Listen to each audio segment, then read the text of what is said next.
हिंदी में स्त्री लेखन की परंपरा और विकास पर संक्षिप्त लेख लिखे। यानी कि हिंदी भाषा में कब से स्त्री ने हिंदी भाषा लिखने का प्रारंभ किया और कब से हिंदी भाषा में साहित्य लिखने के लिए स्त्रियों ने अपना योगदान दिया, उसमें एक लेख लिखना है।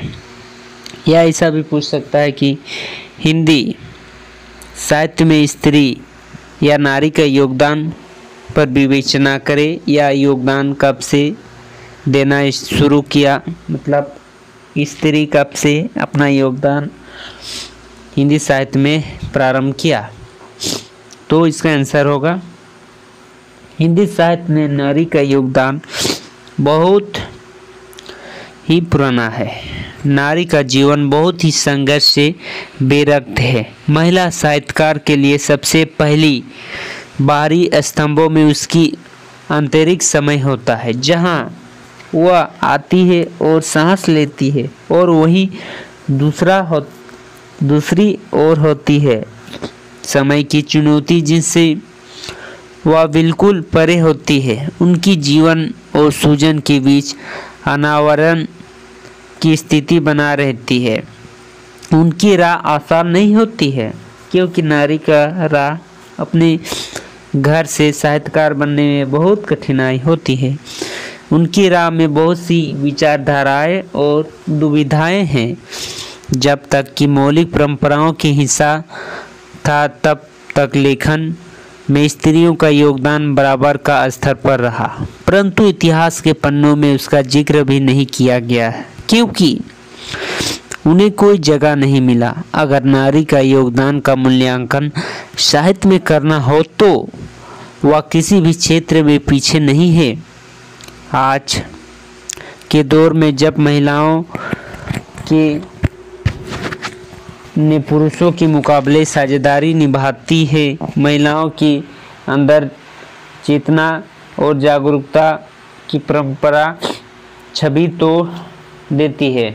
देखा जाए तो साहित्य में नारी की भागीदारी जिस तेजी से हो रही है, उसे देखते हुए नारी की अभिव्यक्ति को समझने पर हैरान होने वाला कोई बात नहीं रहेगी, क्योंकि नारी तेजी से विकास कर रही है।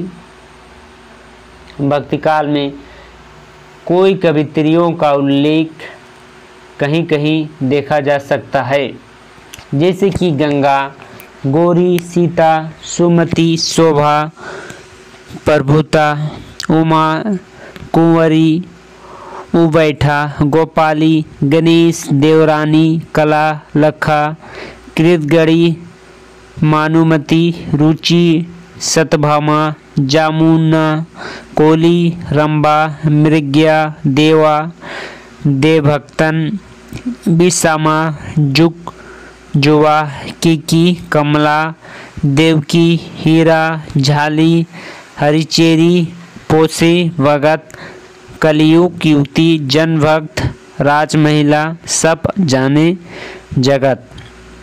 इन कवित्रियों में कविताएं लिखी थी, परंतु उनकी कविताएं कहाँ गई ये कोई नहीं जानता।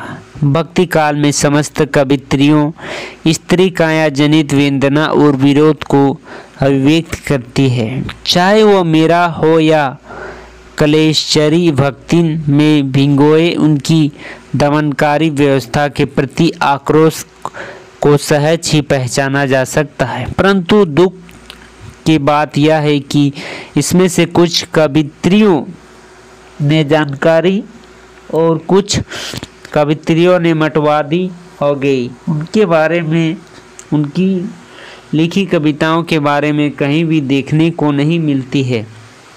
जहाँ मीरा के लिखे पत्र थे तो शायद इसीलिए भी मिट्टी में दबाना संभव नहीं था, क्योंकि उनके पत्र राजस्थान और अन्य नीची जातियों के घर घर में गाए जाते थे। और यही हाल ललेश्वरी का भी था। वह कश्मीर से थी और घर घर में उनकी कविताएं गाई जाती थी। इन कविताओं का उल्लेख हमें देखने को नहीं मिला, कबीर के काल में कोई भी कविताएं लिखा करती थी, परंतु यहाँ की लोई की रचनाएं किसी को नहीं पता। कबीर की संकलित करने वाले अगर चाहते तो लोई की रचनाओं को भी संकलित कर सकते थे। तुलसीदास के साथ साथ रत्नावली भी कवि थी, रत्नावली तुलसीदास की पत्नी, और हिंदी साहित्य में अभी तक के इतिहास में उनका अस्तित्व को नहीं दर्जा किया गया है। भक्ति काल में खास बात यह है कि पुरुष स्त्री रूप में आराधन करते नजर आते हैं तो कभी भी पुरुष हो जाते हैं। हैरान कर देने वाली बात यह है कि पुरुष कवि के विवरण के साथ उनके संबंधित स्त्रियों का उल्लेख कर दिया जाता था। उदाहरण के लिए रीतिकाल में घनानंद और सुजान का उदाहरण लिया जा सकता है। जिस रचना में घनानंद का नाम है तो वहीं उनकी है ही उसमें सुजान का भी नाम है। वही भी घनानंद के नाम से ही पद है, पद में लिंग निर्धारण नहीं होता। ऊपर से आचार्य रामचंद्र शुक्ल तर्क देते हैं कि अपनी पूर्व प्यासी से घनानंद का अत्यंत प्रिय रही होगी, जिसमें वह उसका मोह न छोड़ पाए। आज साहित्य में विभिन्न विधाओं में महिलाओं से कोई क्षेत्र अछूता नहीं रहा। महिला लेखन में सबसे बड़ी सीमा यह है कि वे आज भी पुरुष के सत्तात्मक समाज में अपनी बेबस अभिव्यक्ति का साहस नहीं जुटा पाते हैं। उनकी दबा हुआ स्वर रूढ़ियों की चादर ओढ़े हुए हैं। दबा हुआ स्वर यह भी उभरता रहा है कि स्थापित लेखक अपने आत्ममग्न और अपनी सिद्धास्था पूर्वग्रहण और खामीबाजी के चलते नारी के लेखन को खारिज कर अपनी स्तरीन रचनाओं को स्थापित कर लेते हैं। आज़ाद की लड़ाई में समय में जो स्वर्ण साहित्य में उभरा उसमें देशभक्त परिस्थितियों और प्रेम की अभिव्यक्ति साफ झलित होती थी। महादेवी वर्मा, सरोजिनी नायडू, सुभद्रा कुमारी चौहान, उषा देवी मिश्रा आदि कोई लेखिकाओं ने अपनी समय में अभिव्यक्ति दी और उसके प्रति लिखी गई कविताओं या अन्य सशक्त लेखन की योगदान हिंदी साहित्य को प्राप्त हुआ। स्वतंत्रता के बाद नारी लेखन में मुक्ति का स्वर्ण उभर रहे। वे नारी जिन्हें पुरुषों ने सती सावित्री का झोल पहना रखा था। नारी एक स्वप्न लोक में बसी एक खूबसूरत देह थी, एक ऐसी देह जिसके अंदर कोई भावना नहीं होती। वह बेजान देह जो किसी चीज की आशा नहीं करती। अपने अंदर भावनाओं की यह अभिव्यक्ति जो कोई सदियों से के भीतर लटपटा रही थी और आज नारी लेखन में भी अभिव्यक्त हुई, क्योंकि नारी ने ही नारी की पीड़ा को समझा और नारी ने ही उसे समझकर उनकी पीड़ा को शब्द दिए जो एक पुरुष नहीं समझ सकता। नारी की ऐसी उनकी जीवन की समस्त व्यथा को लिखा। मन्नू भंडारी, उषा प्रियवदा, चंद्र किरण, सोन रिक्शा, राशि प्रभा शास्त्री और महादेवी वर्मा लेखन नारी असमता की तलाश है। आज के समय में जहाँ तक देखा जाए कि भारत में महिलाओं की स्थिति ने पिछले कुछ सदियों में कोई बड़े बदलाव का सामना किया है। महिलाओं के प्राचीन काल में पुरुषों के साथ बराबरी की स्तरीय जीवन और सुधारकों द्वारा समान अधिकार को बढ़ावा दिए जाने तक महिलाओं का इतिहास काफ़ी गतिशील रहा है। नारी साहित्य लेखन और अंत सुखिया है जो दूसरी और जनहिता है। नारी साहित्य इस परिवर्तन युग का शुभचिंतक है। यद्यपि महिला लेखन आज स्पर्धा की युग में चुनौती है, फिर भी उससे हर स्थिति का सामना करने में उसे किसी बेबसी की जरूरत नहीं। अपूर्ति वह स्वयं मार्ग ढूंढ स्वयं अपने हस्ताक्षर बना रही है। अत्यंत सहज और शालीन बने रहकर सृजन करना भी एक चुनौती है। महिलाओं रचनाकार ऐसी करती आ रही है। निर्भरतापूर्वक सोचना और लिखना होगा। आज यह किया जागरूक जरूरत है।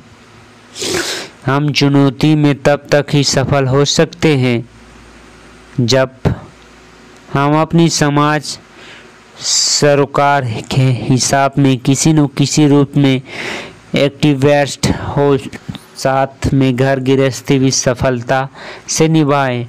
सृजन की शक्ति उसके पास है जो उसमें लेखनीय सरोकार को नवीन अभिव्यक्त की क्षमता देती आई और देती रहेगी। इतना ही कहूँ कि नारी धीरे धीरे आत्मा बहुत अनुप्रासित होती है, फिर भी वो अपने ढंग से प्रेरित होने के लिए संघर्षशील रही है। इसीलिए विरोध, तिरस्कार, बहिष्कार को नकारते हुए उसे आगे जाना होगा। तब ही समाज और राष्ट्र के प्रति अपनी महत्वपूर्ण भूमिका का निर्वाह कर सकते हैं और अपनी सार्थकता का सिद्ध भी हो सकता है।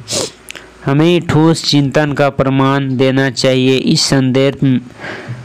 इस दब से बचना होगा कि चूंकि स्त्री में अतः स्त्री समस्याओं एवं भावनाओं को भी बेहतर समझा सकती है या सृजन के क्षेत्र में पैर रख रही है। नो कि किसी रण क्षेत्र में नारी मुक्ति का संघर्ष लंबा है और उसे मुक्ति स्वयं नारी को लड़ना है, लेकिन यह लड़ाई पुरुष विरोध न होकर व्यवस्थाओं में अंत विरोधी और पुरुष प्रधान समाज में निथर नारी विरोध अवधारणाओं और मूल्यों के प्रति होना चाहिए। समाज में अपनी संस्कृति से जुड़ा वर्तमान परिवेश चुनौती स्वीकार करने ही महिला सृजन सफल हो रही है और होगी। समसामयिकी काल में नारी समता की एक नई चेतना भारतीय समाज में व्याप्त हुई है।